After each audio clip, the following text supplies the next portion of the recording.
Shadow Basin, born in 1985, now 38 years old.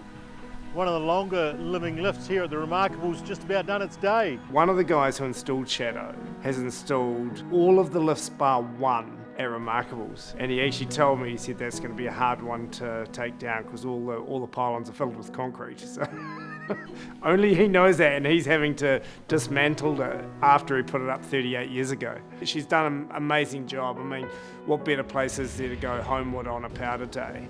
Couple buttons, crank it up, ready to roll, mate. Old faithful and reliable, really. Because the chairlift's so long, you definitely get to know the person beside you. Dive into some chats and just pass the time. Yeah, I've been riding up there like 20 years on that chairlift. I've seen a lot of fun stuff. And for us and our crew of guys and that, you know, we always had this little like Shadow Warriors gang or something, you know, and like, where you guys at, Shadow Warriors, you know, whatever. As a lifter, being at the top of Shadow is quite entertaining. Quite a steep off-ramp. I've seen some gnarly wipeouts in my time. That's probably one of the cool things about Shadow. It hasn't changed a whole lot.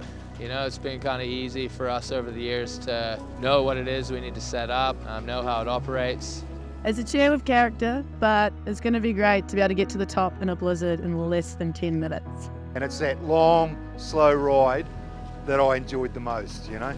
So Shadow Basin, sick. I'll miss ya.